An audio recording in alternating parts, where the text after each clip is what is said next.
I don't know if I see anyone new, but go ahead. Brief introduction. You don't have to read my whole biography. Yeah, you don't have to read all that. Everybody knows it.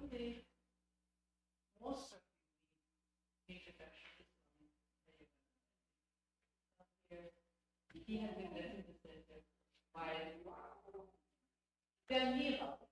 I just told him yesterday.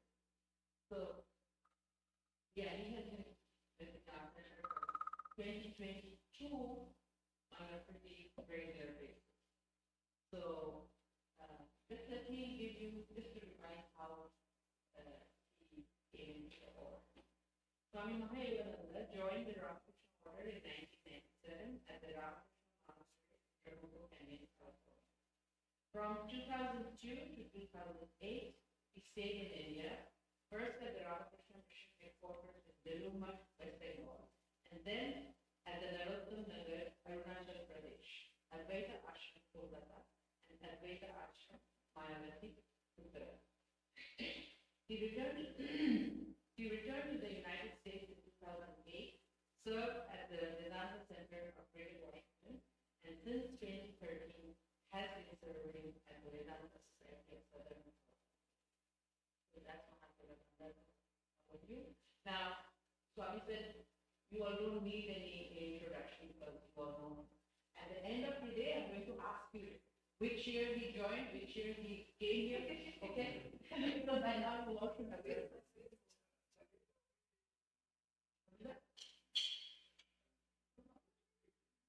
Okay, so you know that?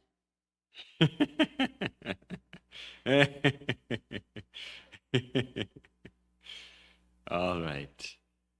Om tadekam smaramas bhajamaha tadekam jagat sakshi rupam namamaha sadekam vidhanam niralam mamisham bhavam bodhipotam sharanyam rajamaha.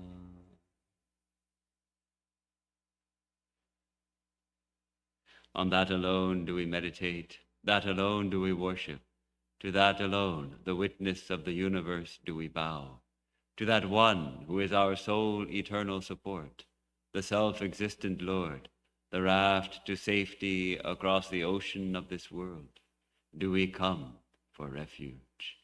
Om, peace, peace, peace.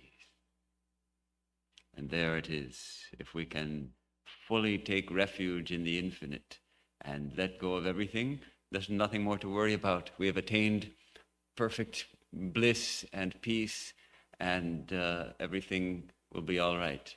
But our challenge is that it's much easier to say than to do.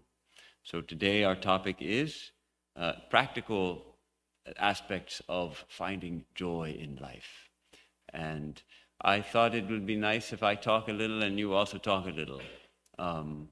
So let's see how that works out, because we can keep it a little informal. And then if you have a comment or a question, then pipe up, because we are talking about this conversation, a high-level interfaith dialogue between His Holiness the Dalai Lama and the Archbishop Desmond Tutu of the Anglican Church, of South African Anglican Church.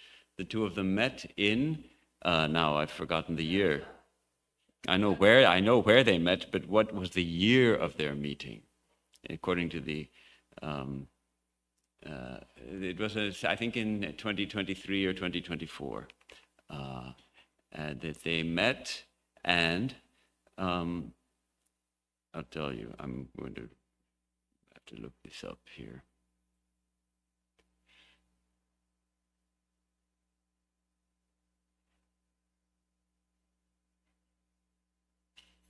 Well, I'm not finding it right now. In 2023 or 2024, something like that. And they opened their book, which was written about it, with the help of their friend Douglas Abrams. they say, they call it an invitation to joy. The invitation to joy. And they write, to celebrate one of our special birthdays, we met for a week in Dharamsala to enjoy our friendship and to create something that we hope will be a birthday gift for others. There is perhaps nothing more joyous than birth, and yet so much of life is spent in sadness, stress, and suffering. We hope this small book will be an invitation to more joy and more happiness. So that is their invitation, which I think we can take up. Life is an invitation to joy. Life is an invitation to finding the divine. God is bliss. So life is an invitation to find more bliss and to share that bliss, to share joy. As we were talking yesterday, the easiest way to make ourselves happy is to try to make others happy, actually. As we take our focus off of ourselves, of our little self and our problems, and expand, and as we connect with others, we remind ourselves of our interconnectedness and all of that. And they go, let me read a little more about how they introduce their book. No dark fate determines the future. We do. That's interesting. No dark fate determines the future. We do. We determine the future. Yes, by our thoughts and our actions now, we determine what comes next. Each day and each moment, we are able to create and recreate our lives and the very quality of human life on our planet. This is the power we wield. So that's a tremendous assurance. We have tremendous power to create our moment, to create our life in this moment. And the more that life is grounded in joy, the more that life is grounded in the spirit of service, in a spirit of unselfishness, in a spirit of compassion for others, and the more that spirit of compassion moves us to act in ways that help others, the more we bring into the world a reign of peace and a reign of harmony. Lasting happiness, they write, cannot be found in pursuit of any goal or achievement. It does not reside in fortune or fame. It resides only in the human mind and heart, and it is here that we hope you will find it. You don't need to believe us. Indeed, nothing we say should be taken as an article of faith. We are sharing what two friends from very different worlds have witnessed and learned in our long lives. We hope you will discover whether what is included here is true by applying it in your own life. So that's how they, and then in a nice interfaith closing, they say, every day is a new opportunity to begin again. Every day is your birthday. May this book be a blessing for all sentient beings and for all of God's children, including you. Signed by Tenzin Gyatso and Desmond Tutu. I like that because from the Buddhists will always pray for all sentient beings, and the Christians will pray for all of God's children. So Buddhists, of course, are not theists, so they wouldn't talk in that language of God. But even though they come from these very different traditions, it's remarkable to see their beautiful friendship, which comes through in the book and even more so in the film, which we'll be screening tonight for those of you who are up for a late night movie, 7:30 to 9. Not that late, but a little bit late. So we talked yesterday about the Vedantic ideas of joy, that joy is our very nature, and that every time we experience joy, we are actually experiencing at least a little particle of our true nature, and that may be a hint towards deepening our joy, recognizing that when I experience joy, be it from something simple like watching a flower blossom, or bringing a gift to a birthday girl, or serving a nice meal to my family, or whatever it may be, if I can taste a little joy, I can know, that is a taste, a glimpse of my true nature, which is infinite bliss. So,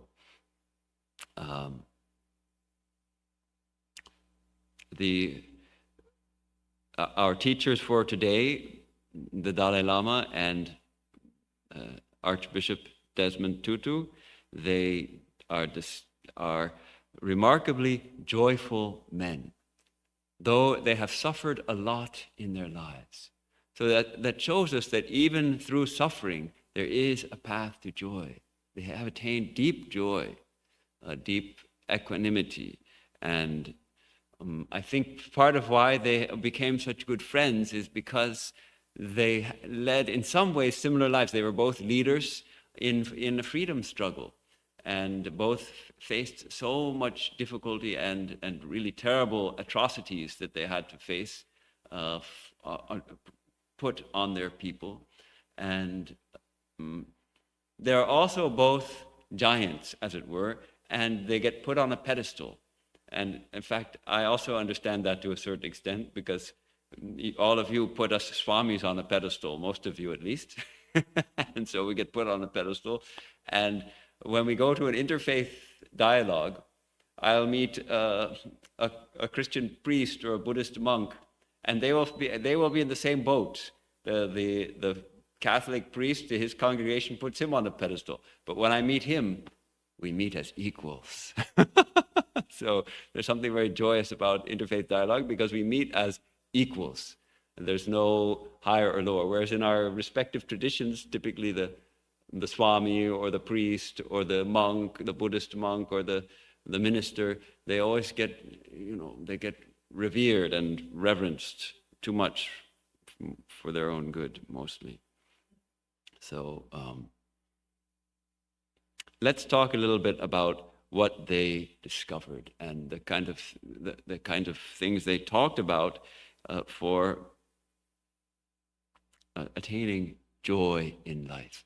And they come back again and again to this community, the importance of community, of being connected to others,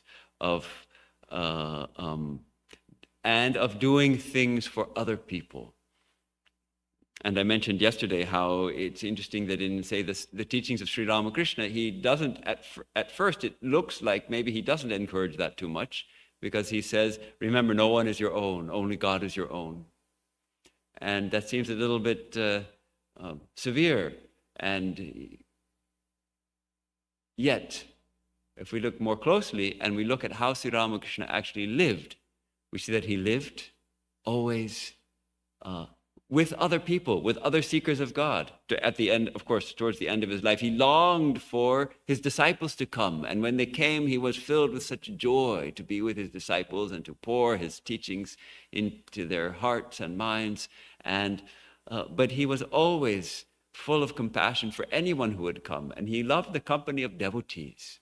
He would complain to Divine Mother when he went to Benares with Madhu Babu. And there they were talking business and real estate. And it pained him. There in the holy city of Benares, they're talking about business and money. So he loved the company of other people, of devotees. So this importance of holy company. What we're doing here today is also a holy company. We gather together. We're all seekers of the divine. And we're talking about how to find joy in life. And that is important. It's a very important part of finding joy in life, actually, being with other people. So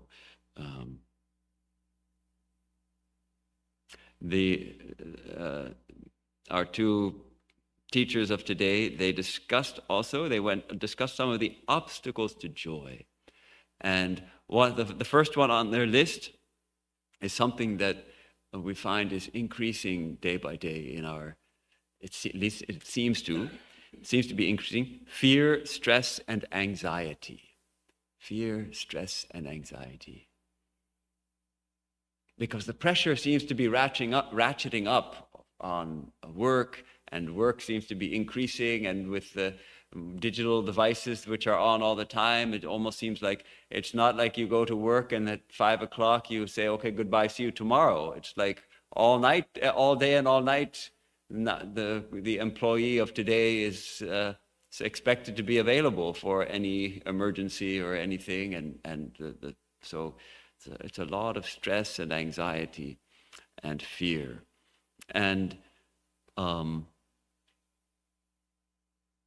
one thing that really helps with all of that is learning to be present into this moment, because fear and anxiety is always about what might happen tomorrow, or what might not happen tomorrow. But what is tomorrow is tomorrow. It doesn't actually exist except for in our minds. It's always today. It's tomorrow. When tomorrow comes, it will be today. So to recognize that, see, fear has its place. If we're about to cross the street and suddenly we see a big truck coming, we ought to feel afraid and back up. Otherwise, we'll be run over by the truck. Fear has its place. Or we're walking in the forest and suddenly we see a rattlesnake. Yes, feel afraid, be afraid, back up. Keep away from the rattlesnake. Fear has its place. But we find the current climate is such that we have that kind of underlying stress all the time. And that's not healthy. Because the fear, when we see a rattlesnake and we feel fear, what happens? We get filled with adrenaline, and so that we can escape, we can move quickly, jump back. That's for our protection. But adrenaline all the time wears down the body and the mind. So this is one of the challenges of modern life, to face that anxiety. And then another obstacle they say is a frustration and anger.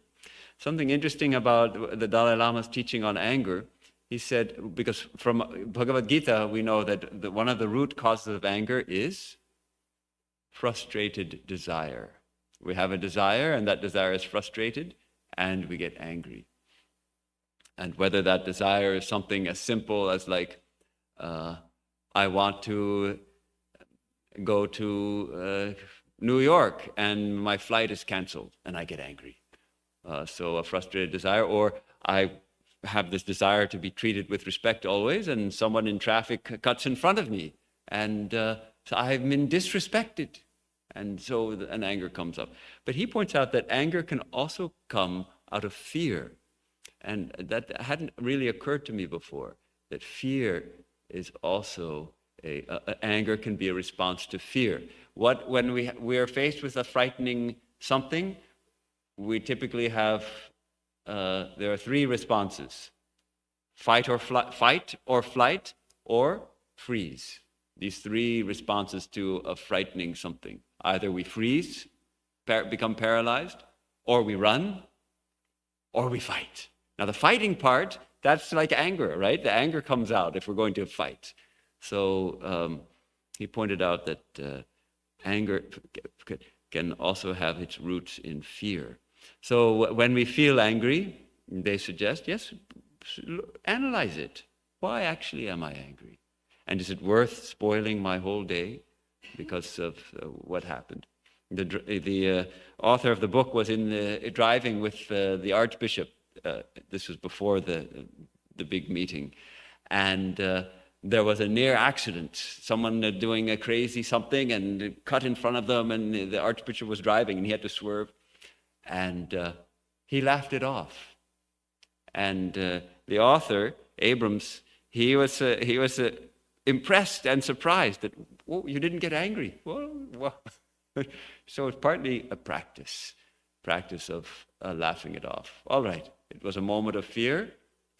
I was able to swerve out of the way and maybe say a prayer for such a person. Maybe they're on the way to the hospital with a sick child in the back seat, or who knows. So give them the benefit of the doubt and bless them. some of the other obstacles. I don't think we'll go through each of them in depth. Sadness and grief, which is a natural part of life, if we can accept that. It's a grief. The deeper our grief, that means that the deeper we loved when we grieve for someone. Despair, loneliness, envy, suffering and adversity, illness, fear of death. These are some of the obstacles to joy. And the Dalai Lama coined a beautiful term called mental immunity. Just as we have physical immunity when disease germs come in our system and the immune system kicks in and seeks out those germs and destroys them, so we can develop mental immunity, a mental immune system, which means that we learn to avoid the negative thoughts, the destructive thoughts and emotions, and to develop positive thoughts and emotions. So this is one of his hints about how to deal with it's practice, that we develop these positive thoughts when a car cuts us off on the freeway. Rather than getting angry and cursing under our breath, we can choose to find a different response. May God protect that driver from creating an accident. Something like that. So this is a mental immunity. And there was an interesting little bit difference of opinion between the Dalai Lama and the Archbishop about emotions. Because the Archbishop came back again and again in their conversations to the point that when we have negative emotions, that's okay.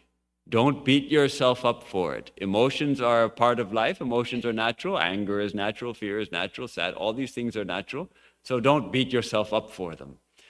Perhaps, and that is a risk for us spiritual aspirants. We know that anger is a negative emotion, and then we get angry, and then on top of that, we throw on top of that guilt for feeling angry.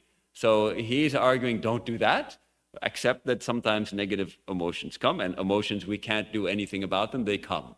And then the Dalai Lama, of course, and we would tend to agree with the Dalai Lama, we would say, yes, that's good, but we have more, or we can have more control over our emotions than we think. That we can learn to master those emotions, so that if anger starts to sprout up, we can see it immediately before it takes us over. Just when it's still in a seed form, or just the seed has just begun to sprout, and we see, and then we can notice that, we can divert our minds, we can let it go. So this is the art of learning to watch our minds carefully. So like the immune system, as soon as a disease bacterium enters the body, the immune system is on it. When the bacteria or the viruses are able to multiply too quickly for the immune system, then only we fall sick. So similarly, if we can immediately, we see that little sprout of anger or that little sprout of envy or frustration start cropping up, and immediately address it, then we have smooth sailing for the rest of the day. However, once it takes over and our blood pressure rises and we shout and whatever we do, it's too late. So,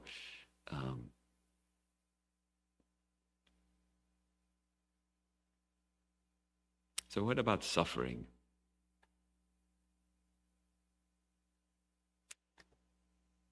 The first step they suggest is to accept it. Our response to suffering is in our hands. But the suffering itself, we can't do anything about it necessarily. We may not be able to do anything about it.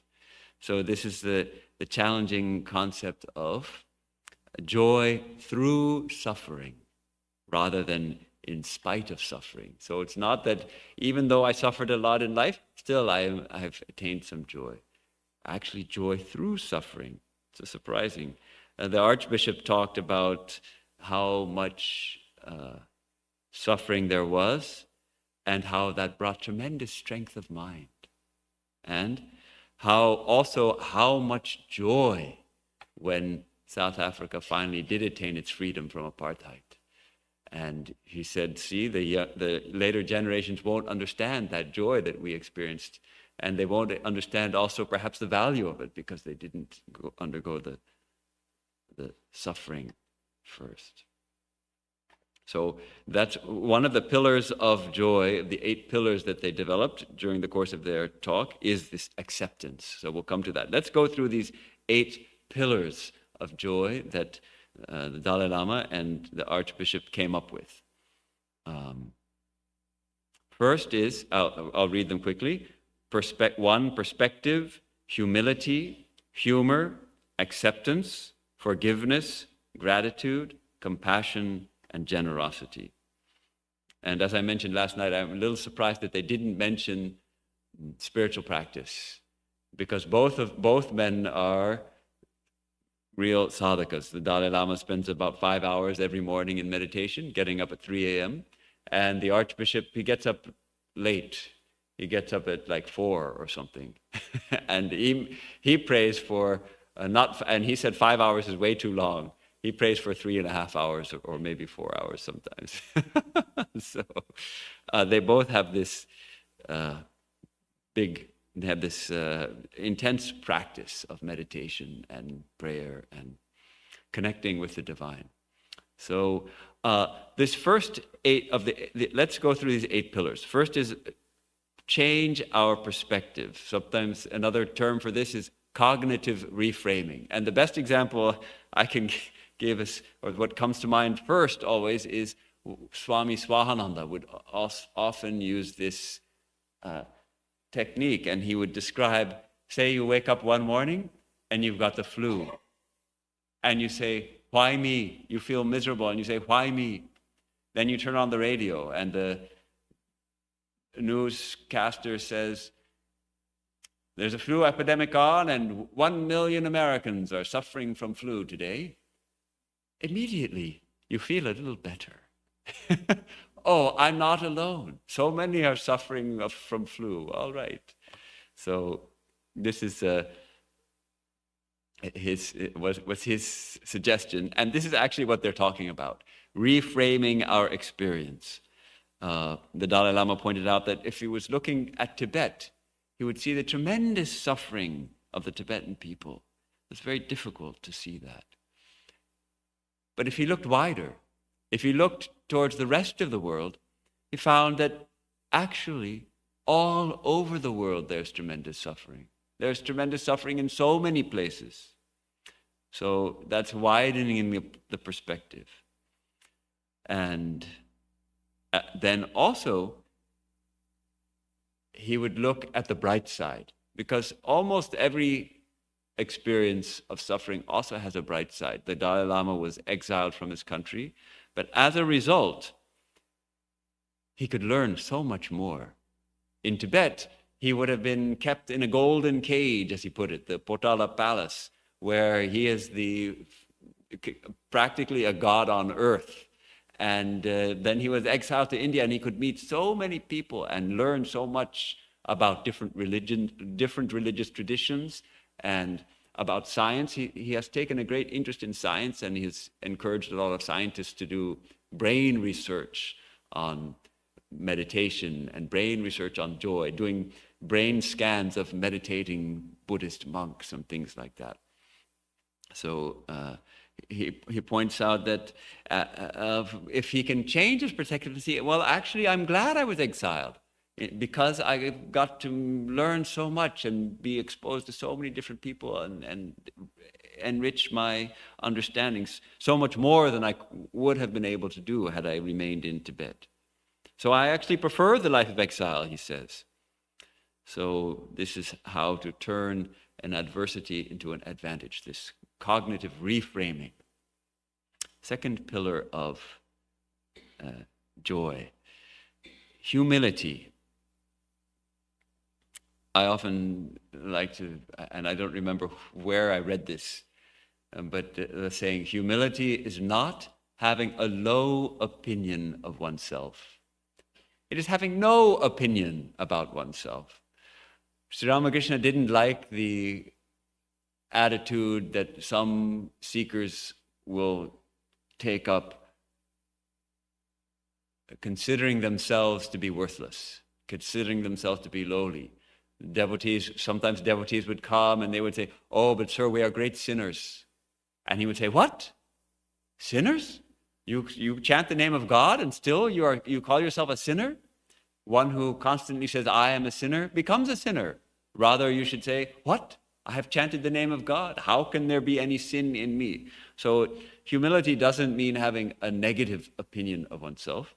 Let me read what the Archbishop says about humility. He says, "Sometimes we confuse humility with timidity. This gives little glory to the one who has given us our gifts." In other words, God.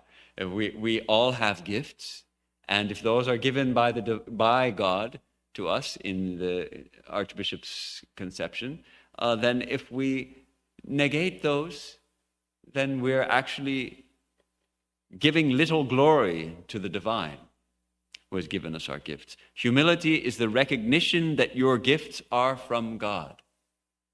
And this lets you sit relatively loosely to those gifts. Humility allows us to celebrate the gifts of others, but it does not mean you have to deny your own gifts or shrink from using them. So that is interesting teaching. We have certain gifts, use them. Recognize, don't claim ownership of them. Feel rather that they are gifts of the divine. Then we are using our God-given gifts. Why not? Both, of course, are humble, very humble men. And the Dalai Lama always tries to feel he is one of 8 billion human beings and nothing more. Not His Holiness. Everybody calls him His Holiness. And he just likes to feel he is one of 8 billion human beings. Of course, he is also, he has some power, of course. And this was described by a friend of, or a colleague of the writer of the book, who had, due to childhood trauma, I think an abusive father, he had a tendency to lose his temper and really have a flip his lid, as they say. About 2 or 3 times a week, he would completely lose his temper in a big shouting and breakdown and that kind of thing. And when he met the Dalai Lama for the first time, the Dalai Lama, he wasn't planning to meet him, but his daughter wanted to meet him, and he is a scientist. Scientists were invited to meet him. He could bring a guest, so he brought his daughter, met the Dalai Lama. Dalai Lama took his hands in his and looked into his eyes with deep compassion. And for 6 months after that, he didn't have one of those breakdowns, one of those temper tantrums. Something happened, the Dalai Lama, by looking with such compassion. So this is the power of a real holy man like the Dalai Lama. But himself, he doesn't consider himself to be holy. He considers himself just a monk, one of 8 billion human beings. Humor. Humor is a wonderful gift, really, to be able to laugh, and especially to be able to laugh at oneself. And those of you who stay for the film will see that these 2 brothers, really, they're constantly poking fun at each other. And there's an intimacy. They're so close that they can just joke with each other, poke fun at each other, and not feel hurt or offended. They have this deep trust. And yet this humor suffuses all their interactions, even when sometimes tears also come. But that's an art, to laugh at oneself. Sometimes we make mistakes. Now, if somebody makes a foolish mistake, we may feel tempted to laugh, right? But if we are making the foolish mistake, can we laugh? Can we laugh at our own foolish mistake? Why not? Oh, I made a foolish mistake, silly me. And we can release it with a chuckle, release it with a smile. Now, the fourth pillar of the joy that they came up with is acceptance. They said that 4 of these pillars are of mind and 4 are of heart. So it looks like the first 4 are of mind and the second 4 are of heart. This acceptance. Interesting, the great Buddhist teacher Shantideva from India, who lived around the years 685 to 763, has this teaching. Why be unhappy about something if it can be remedied? And what is the use of being unhappy if it cannot be remedied? So Dalai Lama uses this teaching in his own inner practice. Why be unhappy about something if it can be remedied? If I can fix it, then why be unhappy about it? Fix it. And if I can't fix it, what's the use of being unhappy? It's not going to change it. It's not going to change a difficult situation. And this is the essence of the Dalai Lama's approach to life. Now, in the Western tradition, there's also a teaching on this. It's a prayer composed by Reinhold Niebuhr called the Serenity Prayer. And any of you who have had any touch with the 12-step programs of Alcoholics Anonymous and etc., there are so many different 12-step programs now, but this is a prayer that has been popularized by the 12-step programs. It basically is the same principle. Beautiful prayer. God, grant me the serenity to accept the things I cannot change, the courage to change those things I can, and the wisdom to know the difference. Actually, the same teaching, but placed in a theistic context and seeking for assistance. That the Shantideva says in a very wisdom type approach, the approach of jnana. Why be unhappy about something if it can be changed? And what's the use of being unhappy if it can't be changed? This is the prayer. O Lord, O my beloved divine mother, father, friend, give me the serenity to accept those things I cannot change. There are things in life that we cannot change.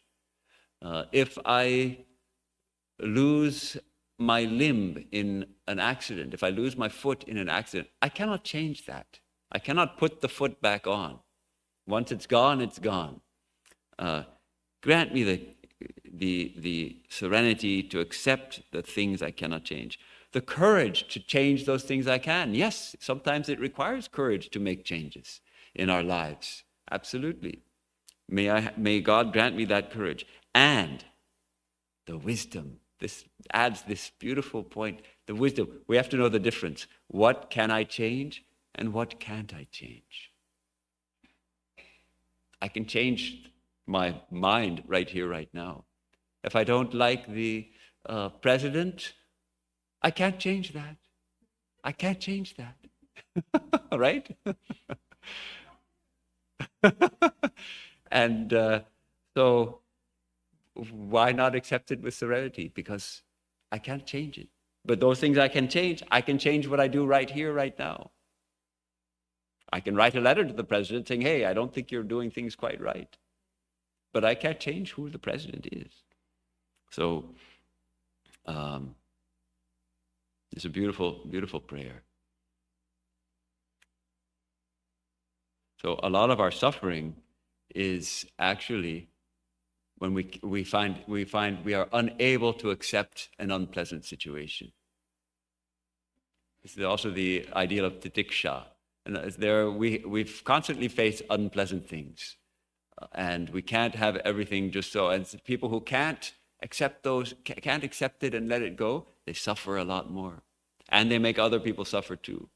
Like just think of the jerk in the restaurant whose order didn't come quite right, and he complains to the management and chastises the server and makes a nuisance of himself. It's all because the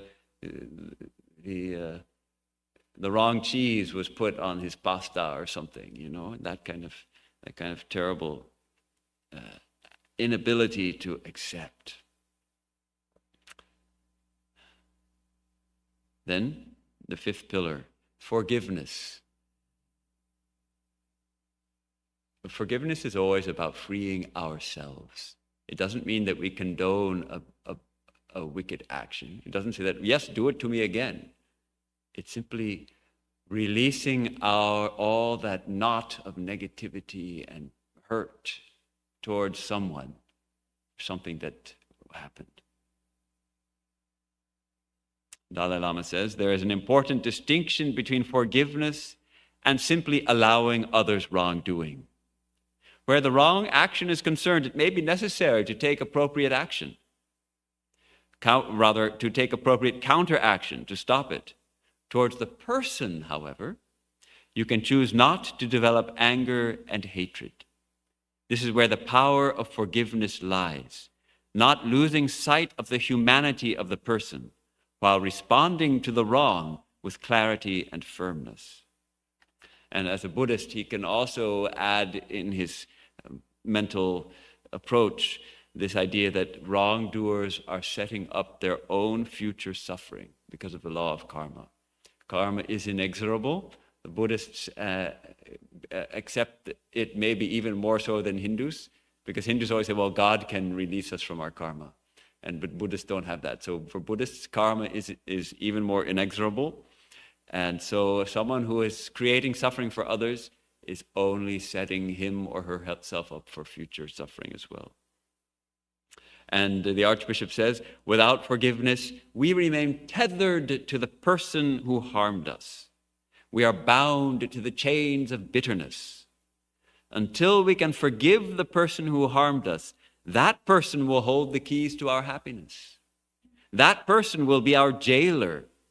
When we forgive, we take back control of our own fate and our feelings.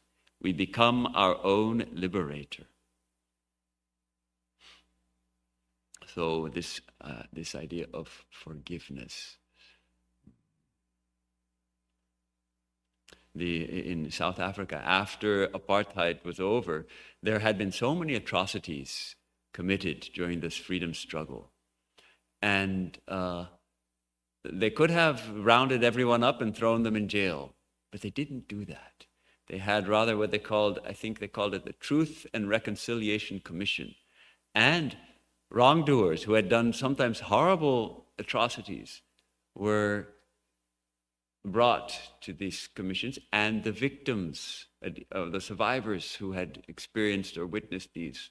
And they had the speaking of truth in a safe space. And the victims might say, we saw you do this. We saw you do this atrocity. And the perpetrator would say, I did this thing and I regret it and I'm sorry. And in some cases, the victims also were able to forgive many cases, they were able to forgive the perpetrators. So it was a very healing process. What a beautiful way to address the traumatic experiences, rather than returning atrocity for atrocity. Gratitude is a key dimension of joy, cultivating gratitude. The recognition of all that holds us in the web of life and all that has made it possible to have the life that we have and the moment that we are experiencing. The more we recognize our interconnectedness with others, the more, if we think, all of us, we are sitting here right now. What has enabled us to be here? If we think back, first of all, our parents who raised us, who provided us with food, who provided us, our teachers who taught us, our friends who supported us, our family who loves us. This morning I thought how wonderful water is. No, my hands were dirty from doing something and I could wash my hands, and I thought how wonderful water is. It allows us to wash our hands and bathe. No, and how nice it is to bathe and quench our thirst. So even for water we can cultivate gratitude.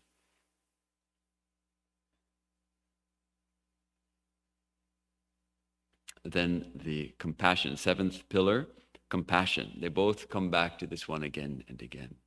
Of course, from Buddhist perspective especially, they focus on developing compassion.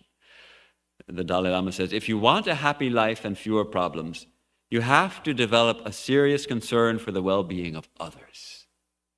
Remarkable statement. If you want a happy life and if you want fewer problems yourself, then you have to develop a serious concern for the well-being of others. So then, when someone is passing through a difficult period or difficult circumstances, then automatically there will come a sense of concern for their well-being. And if there is the possibility to help, you will help. If there is no possibility to help, you can just pray or wish them well. This concern for others is something very precious. So interesting beautiful how he describes this concern for others as something precious. He goes on to say, we humans have a very special brain, but this brain causes a lot of suffering because it is always thinking, me, me, me. The more time you spend thinking about yourself, the more suffering you will experience. The incredible thing is that when we think of alleviating other people's suffering, our own suffering is reduced. This is the true secret to happiness. And of course, Swami Vivekananda didn't put it quite in those terms. He didn't say the secret of happiness is to feel for others. He does say that in one place, but he also called on us to feel for others, to feel that the divine is in all beings. And so when we see someone suffering, that's God's suffering. Have you no heart to feel that? Have you no heart to do something for that person who is suffering? And Dalai Lama points out that to strive to alleviate the suffering of others is the true secret to happiness. Compassion, of course, Dalai Lama would say, it's not merely a feeling. It is a feeling which moves us to act. It moves us to do something. And the Archbishop also, he says, I mean simply to say that ultimately our greatest joy is when we seek to do good for others. It is how we are made. We are wired to be compassionate. They both like the scientific aspect also. We are wired to be compassionate. We are wired to be caring for the other and generous to one another. We shrivel when we are unable to interact. And then he describes an African term which is called Ubuntu, the concept of Ubuntu, which is in the native traditions of South Africa. This Ubuntu says, a person is a person through other persons. Ubuntu says, when I have a small piece of bread, it is for my benefit that I share it with you. You realize that in a very real sense, we are meant for a very profound complementarity. It is in the nature of things.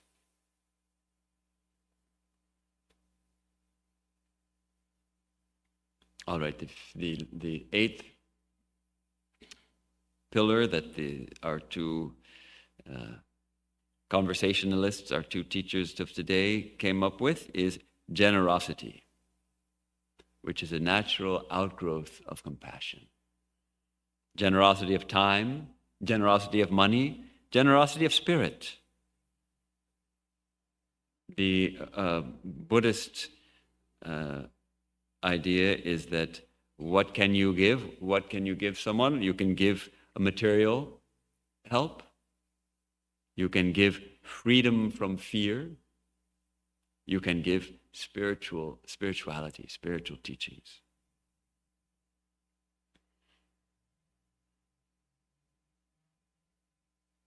So these are the 8 pillars that the Dalai Lama and the Archbishop came up with. And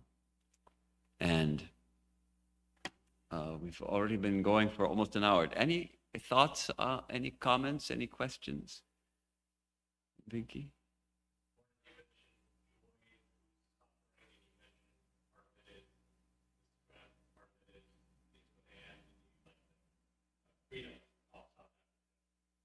Is it the strength that you build up, or is that how it helps you?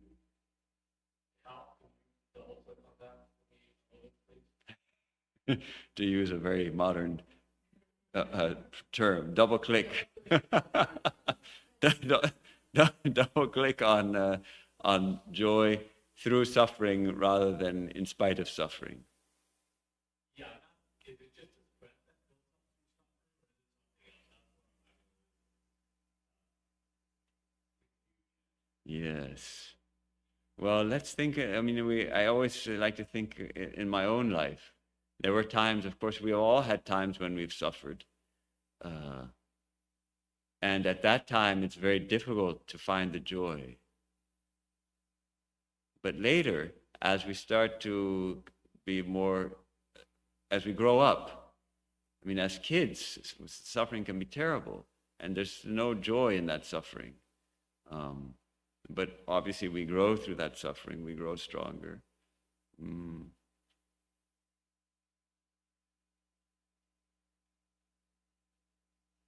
As we mature spiritually, I think when a period of suffering comes, we can take it actually as a challenge. And as we mature spiritually, we always have that underlying conviction, that underlying intuition that we are fixed in the divine. Our essential nature is indestructible and cannot be touched by the suffering. But that comes, I think, through a little bit of maturity in spiritual practice, maybe maturity in suffering. And I can remember one incident where personally I had a tremendous grief. But even in that grief, I knew that I was deeper than that. It was a tremendous storm, but still there was part of me that was beneath the storm, as it were. That was okay, and that knew that I would be okay. So I don't know if that was much of a double click, but see, I have not experienced the kind of suffering that the Dalai Lama has experienced, so I don't know how to really talk about what he means, or what the Desmond Tutu, how the terrible atrocities in South Africa and just living under apartheid would have been horrible.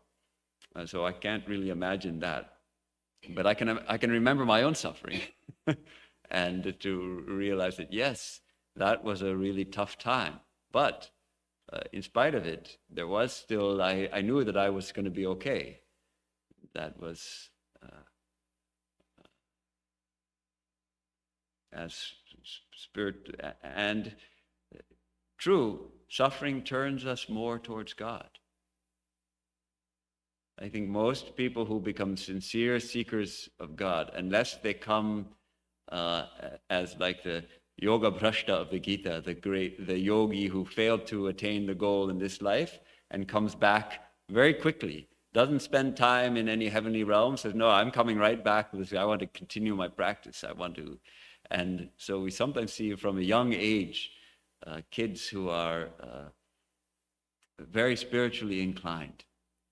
But for most people, we come to spiritual life, how? Through suffering.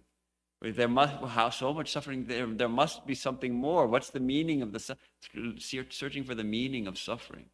And when we come to spiritual life, there we start to find the deeper meaning, and we start to find joy. As if we take up the practice of meditation, we start to taste, intuit that joy which lies at the very root of our being.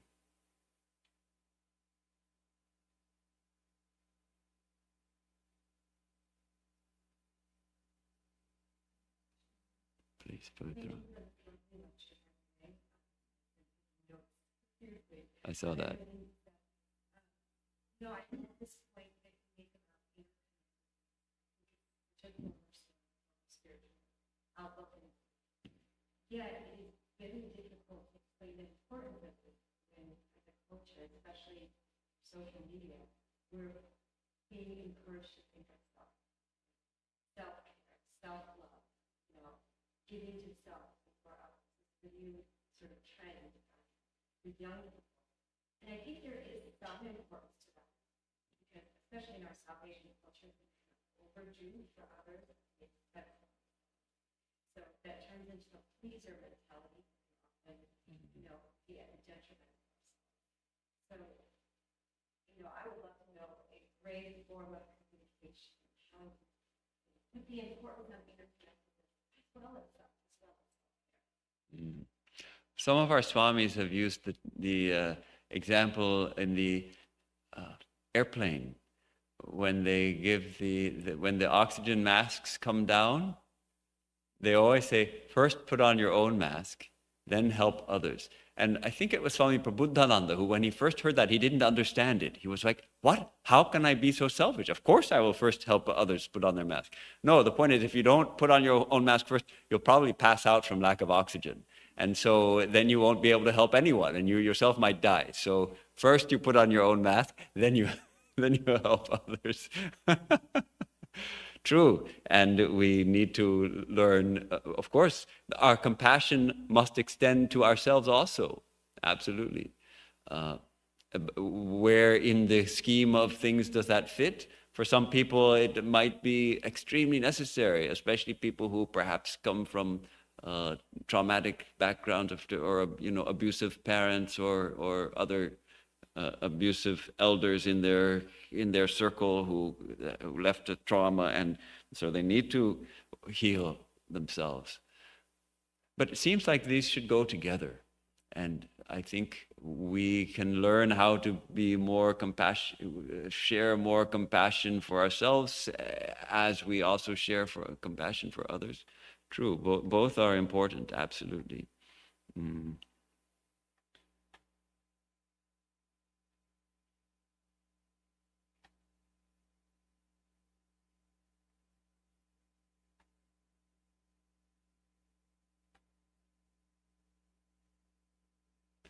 I think it comes naturally. Say, Swami Vivekananda, how does he teach us to start our meditation? He says, send a current of holy thought to all creation. And do so towards the north, towards the south, towards the east, towards the west. May all beings be happy. May all beings be healthy. May all beings be peaceful.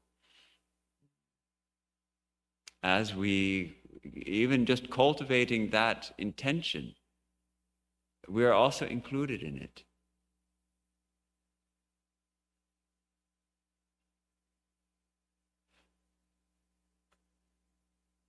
I think it depends where we are in our journey. For some people actually hate themselves, and I know someone who was struggling tremendously with this. And when I first met this person, they could not say anything positive about themselves. They had told so many negative things, but they've come a long way, and now are able. They don't have that self-loathing anymore. So when that self-loathing comes, clearly that has to be addressed. Once we have developed a healthy sense of self, then too much focusing on the self will have the opposite effect. It will actually make us self-absorbed and miserable. And social media does, I don't do the social media, hardly do the social media. But if it's, when we say social media, what do you mean actually? Do you mean like Facebook and Instagram. Huh? LinkedIn. Facebook, Instagram, LinkedIn, Twitter. Okay, that's called social media. Mainly these things, is it? What about TikTok? Is that social media? Very underlying ones also, which not everybody gets into, and it's there. Okay. What about Nextdoor? Do you know Nextdoor? Okay. Because I look at Nextdoor sometimes, but sometimes it seems like it's a little bit, it sort of goes both ways because people rant and rave on those things about everything. And so sometimes the reason I check it is because for the neighborhood. And when we had the fires and all those things, it can be good communication with the neighbors, but also people do these rants and things, crazy rants, and then someone else will rant on the other side of the issue, and then I think, oh my God, what's the point? People are so nasty to each other. Is that on social media, are people mostly nasty to each other like that? So it's better to give up social media. It's not very social. It's anti-social media, actually. I guess one can make the determination to spread positive things through social media, and specifically, you should just strive. Well, that's the thing, right? The algorithms highlight the inflammatory remarks. So yeah, how to change that? So I think anyhow, to conclude that thought, yeah, this obsession with me and what I look like and my picture and all of that, maybe it's healthy not to focus so much on that and to focus a little more on others. But of course, it means we need a certain baseline of self-acceptance and self-love and self-compassion, absolutely. Please. What is your name? Ayam.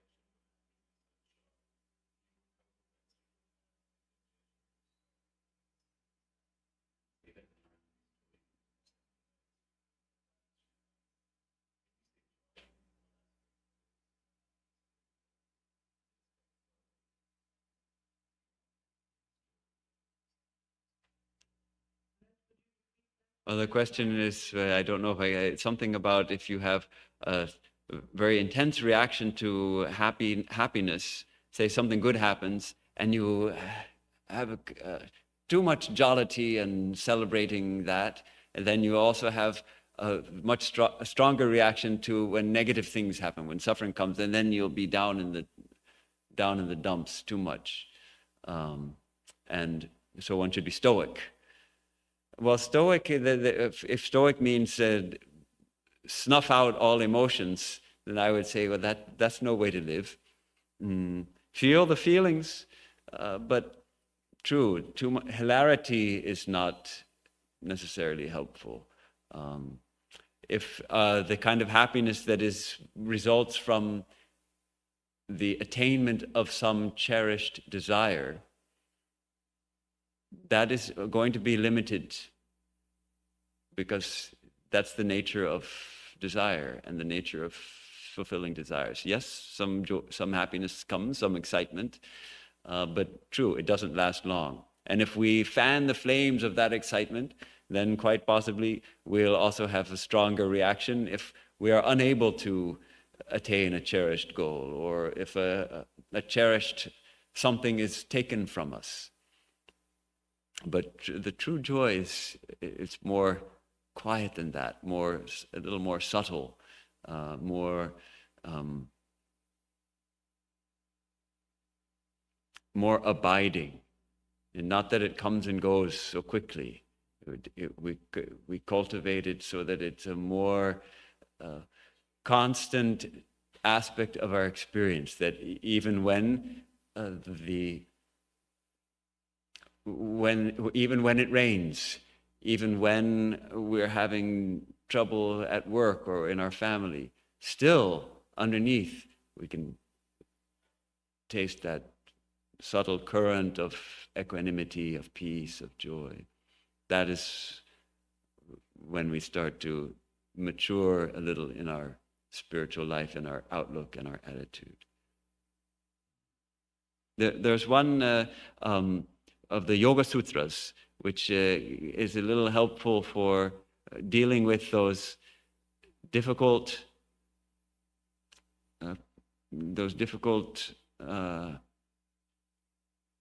mental tendencies, specifically things like, well, let me read this sutra. This is the sutra. Maitri, Karuna, Mudita, Upekshanam, Sukha, Dukha, Punya, Apunya, Vishayanam, Bhavanataschitya Prasadanam. So Chitta Prasadanam. This is cultivating the peacefulness of our mind, of our chitta. The chitta is that which is stirred into waves. And when we get angry, a big wave of anger and all that, and that's the disturbed chitta. So how do we pacify the chitta? How do we make it peaceful? We cultivate these 4 attitudes: Maitri, friendship; Karuna, compassion or mercy, according to Swami Vivekananda, translates it here as mercy; Mudita, gladness; Upeksha, indifference. And we apply this, Maitri we apply to happy things, happy subjects. If someone is happy, if one of our friends is happy, we can also feel friendly towards that person. Say someone has won the lottery, they're very happy. Rather than feeling envy, cultivate this maitri, friendship, feeling of friendship. They have it. Or someone got the promotion that I wanted. Someone got the job that I wanted. They're happy. Rather than saying, he got it. I'll have to, what can I do to get them fired or whatever? Rather, friendship. All right, they're happy. Friendship. Dukkha, misery. Someone is in misery. Cultivating compassion, karuna. Then, a good thing has happened, punya. We cultivate gladness. Now, wickedness. Someone is wicked. We cannot change them. If we're working on attaining mental peace, indifference. We cultivate indifference. All right, I'm not going to get all worked up about that.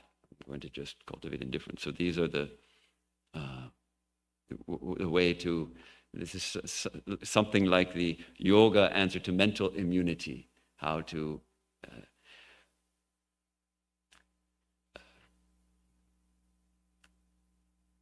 counteract, as it were, or how to address certain types of things happen, how to not go into negative things. So when it also suggests that we want to pacify our mind even in joyful things or happy things, not to get overly excited, to have peacefulness, but to cultivate friendship. So rather than the idea of stoicism suggests to me that, just quash all emotion, whereas this doesn't quash emotion. It says, well, in the response to something happy, cultivate friendship.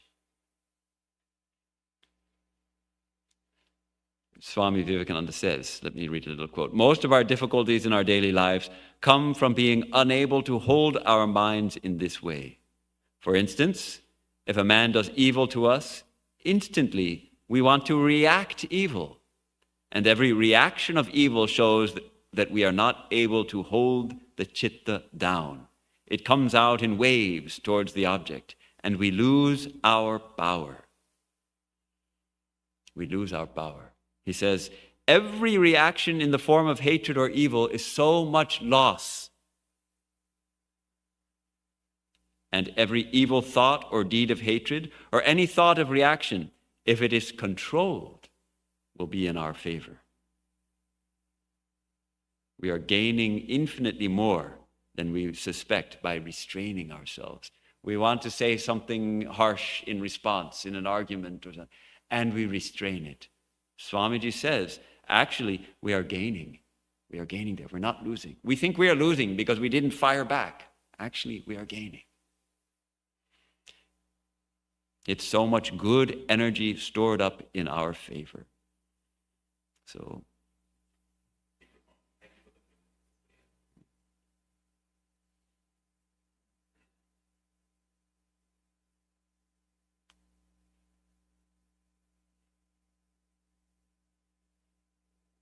as I said yesterday and this morning also, their pillars don't include daily spiritual practice. I think from our Vedanta standpoint, we definitely want to add that, where they themselves do that, and somehow they didn't come out in their pillars of joy, but I think it's very helpful to have a daily spiritual practice. And I know many of you have daily spiritual practice. Some of you may find it's just hard to always find the time and make the time. And the thing to do is to make it a habit. And when it becomes a habit, then we do it as a matter of course, whether we feel like it or not. And the way to make it a habit is to start small. And I think I told this story before about one author in his book on starting good habits. He says, start small, starts very small. So the instruction was for starting the habit of flossing your teeth. Everybody knows that we should floss our teeth every day. And I don't know how many of you do it. I won't ask you how many of you floss your teeth, but I'm sure many of you don't, because most people don't. Even though we know that we should, most people don't. And so this author suggested, how do you start flossing your teeth? You set an intention that when I put my toothbrush down from brushing, I will take a length of floss and I will floss one tooth. One tooth. and then I have to pat myself on the back. Good job. I flossed a tooth. And that's all. But do that for a week. And gradually you say, I can floss two. One is two. So gradually you develop that habit. The two things are important. One, make it that you can actually do it. Something very small. I can floss one tooth. Okay, what is it? It takes 5 seconds to floss one tooth. 3 seconds. I can do one tooth. And then you need a little reward. Good job. You did it. With our meditation, of course, the meditation, eventually it becomes its own reward. But in the beginning, don't try to sit for a half an hour. Don't try to sit for 20 minutes. Don't try to sit for 10 minutes. In the beginning, make the intention that build it into your daily routine. After my morning shower, or after I brush my teeth, or as soon as I get up, I am going to wash my face and sit in my chair and meditate for 2 minutes. Do it something that you can actually do. Because we're busy. The kids have to be fed. I have to get to work. I have to do this. I have to do that. Okay, but 2 minutes I can do. So that's how you start a habit of meditation, and then gradually, of course, increase it. But not by 10 minutes. Increase it by a minute. But see if you can do it and give yourself a pat on the back. Good. I meditated for 2 minutes. And 2 minutes is nothing. You can do 2 minutes. Okay, that's how to start. If you don't have the daily meditation practice, that's how I would suggest you start it. Link it to your routine. So you already take a shower every day, most likely at the same time, and make it small enough that you can do it. So, any more thoughts, questions? I think that's the book. Yeah. That's the book. I think that's the book where he tells us to start with one tooth. Did you read the whole book? Okay. You'll come to that part. To floss one tooth.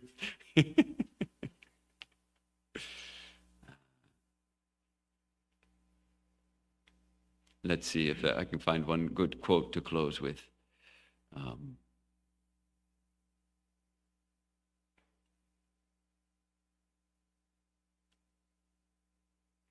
Well, this is interesting.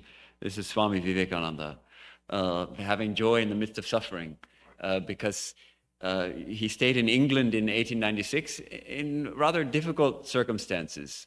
And E.T. Sturdy was his host, and afterwards Sturdy turned against Vivekananda and wrote him some very critical letters, and that he wasn't a genuine monk and he had no renunciation and this and that and the other. And so finally Vivekananda wrote to him a scolding letter. And in that scolding letter he writes like this: "I remember your place at Reading, where I was fed with boiled cabbage and potatoes and boiled rice and boiled lentils 3 times a day, with your wife's curses for sauce all the time. I do not remember your giving me any cigar to smoke, shilling or penny ones, nor do I remember myself as complaining of either the food or your wife's incessant curses, though I lived as a thief, shaking through fear all the time and working every day for you." That's what he wrote to him a couple of years later, about the time he was there in Reading or Reading, however you pronounce it. Now, about this time that he was there in England with Sturdy, his brother Mahendranath Datta, Swamiji's brother, recalls this, that Swamiji said to him and to the others that are there, "You see, at night I go to my room and I lie down. I keep quiet for a while, and then within me so much ananda, so much bliss arises that I cannot stay lying down. I see the blissful mother. Men, animals, the sky and earth, all are saturated with bliss. I cannot lie down any longer, so I get up and dance in the middle of the room. That bliss can no longer be confined within my heart. The whole world becomes filled with it, as it were." And even as he said this, Swamiji began to dance like a child for a little while. Then he said with affection to those who were present, "Be happy, don't be depressed. The mother is everywhere. All will be filled with bliss." Om asato ma sadgamaya tamaso ma jyotirgamaya mrityormamritangamaya aviravirma idhi rudrayate dakshinam mukham tena mam pahi nityam. Om Shanti Shanti Shanti. From the unreal, lead us to the real. From darkness, lead us unto light. From death, lead us to immortality. Reach us through and through ourself, and evermore protect us from ignorance by thy sweet, compassionate face. Om, peace, peace, peace.